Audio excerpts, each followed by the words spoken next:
नमस्कार, मी सोनाली. सोनालीज रसोई मध्ये तुम्हा सर्वांचं मनपूर्वक स्वागत आहे. आणि ज्यांनी माझ्या चॅनलला सबस्क्राईब केलं नाही त्यांनी माझ्या चॅनलला सबस्क्राईब करा, बेल आयकॉनवरती क्लिक करा, म्हणजे माझे येणारे नवीन व्हिडिओ तुम्हाला पाहायला मिळतील. लाईक करा, शेअर करा, कमेंट करा आणि हा व्हिडिओ माझा शेवटपर्यंत बघत राहा. आणि आज आपण पाहणार आहोत ओल्या नारळाची बर्फी. चला तर मग सुरू करूयात. हे पहा, दुकानात मिळते तशी अगदी सॉफ्ट मऊ लुसलुशीत अशी बर्फी आज आपण पाहणार आहोत. ही बर्फी एकदम छान कशी बनवायची हे तुम्हाला बघायसाठी हा व्हिडिओ माझा तुम्हाला शेवटपर्यंत बघायला लागेल. यासाठी लागणारे साहित्य पाहूयात आपण. ओला नारळ खिसून घेतलेला आहे आणि खिसून मिक्सरला बारीक करून घेतलेला आहे.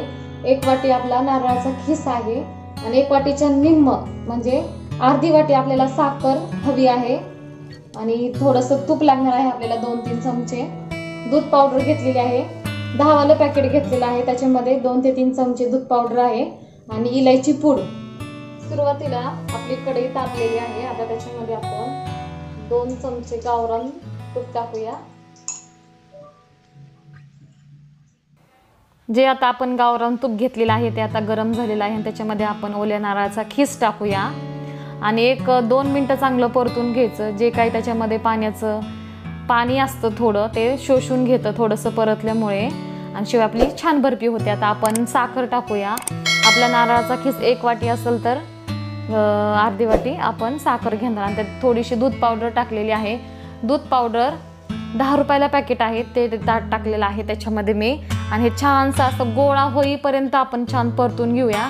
जेव्हा आपला छान गोळा होईल तेव्हा म्हणायचं आपली बर्फी तयार झालेली आहे. आणि जास्त वेळ परतू नका कारण की त्याची साखर होईल. एकदम सॉफ्ट अशी बर्फी आहे, दुकानात मिळते तशी.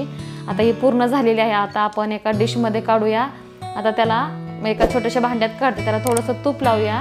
तुम्ही एका ताटामध्ये पण काढू शकता. हे पहा, असं तूप लावूया जेणेकरून बर्फी खाली चिकटली जाणार नाही, मस्त वड्या निघतील. आणि छान अशी रेसिपी आहे, तुमची मुलं खूप छान अशी आवडीने खातील. आणि ही पहा, पूर्ण साखर विरघळून आपली बर्फी बनवण्यासारखं ते झालेलं आहे पदार्थ आपला. हे पहा, आता अशा पद्धतीने आता आपण स्वादासाठी त्यात इलायची टाकूया. इलायचीने खूप मस्त असा सुगंध येतो आणि खूप चविष्ट वडी लागते. हे पहा, आणि कमी गॅसवरच तुम्हाला हे परतायचं आहे, नीट लक्षात ठेवा. फुल गॅसवर अजिबात परतायचं नाही.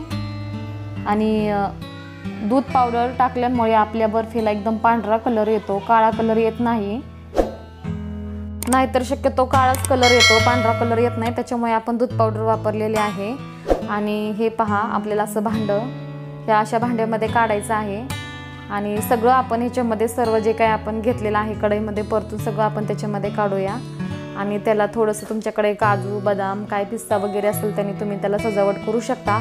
माझ्याकडे फक्त काजू आहेत, मी काजूच लावणार आहे. आणि हे पहा, अशा पद्धतीने आपण सपाट करूया. आणि ह्याला अजिबात गरम हात लावू नका, म्हणजे गरम आहे ह्याला हात लावू नका, नाही तर तुम्हाला भाजले जाईल. भातवडीच्या साहाय्याने म्हणा, उलटण्याच्या साहाय्याने म्हणा, तुम्ही त्याला सपाट करा. हे पहा, अशा तऱ्हेने आपण काजू लावूया. तुम्ही काही लावू शकता, जे असेल ते लावा, नाही लावलं तरी चालेल, काही हरकत नाही. आणि तुमची मुलं खूप आवडीने खातील. अशी छान बर्फी आहे, दुकानातनं विकत आणण्यापेक्षा आपल्या घरी छान आणि चविष्ट आपण घरामध्ये बर्फी तयार करू शकतो. तर घरी तयार करा तुम्ही. आणि ह्याला एक चांगलं थंड झाल्यानंतर आपण ह्याच्या वड्या पाडणार आहोत. आता आपलं हे सारण थंड झालेलं आहे. हे पहा, अशा रीतीने आपण वड्या पाडून घेऊया. तुम्हाला कशी साईज हवी त्यानुसार तुम्ही वड्या पाडून घेऊ शकता. आणि छान खूप इतक्या भारी वड्या आहेत, तुम्हाला खाल्ल्यानंतरच कळेल. आणि काटा चम्मच असतो त्याच्या साहाय्याने तुम्ही काढू शकता.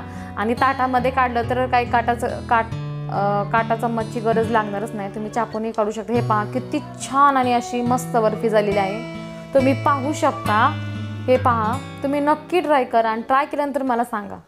आणि हा व्हिडिओ शेवटपर्यंत बघितल्याबद्दल मी तुमची खूप अशी आभारी आहे. हे पहा, किती छान आणि मस्त वडी झालेली आहे, एकदम दुकानात मिळते ना तशी अशी छान वडी आहे. आणि ह्याचा शक्यतो काळा कलर येतो, लाल म्हणजे असं पांढरा कलर यासाठी मी त्याच्यामध्ये दूध पावडर वापरल्यामुळे अशी छान अशी बर्फी तयार झालेली आहे.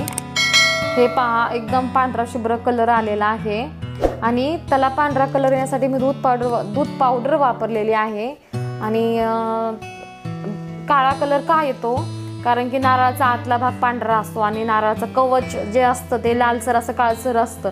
त्याच्यामुळे अशी काळी बर्फी येते म्हणजे काळी येऊ नये म्हणून मी दूध पावडर वापरले. हे पहा अशा रीतीने आपली छान अशी बर्फी तयार झालेली आहे. कशी वाटली ही रेसिपी तुम्हाला नक्की आवडली असेल आणि तुम्ही ती नक्की ट्राय करा. ट्राय केल्यानंतर मला कमेंट बॉक्स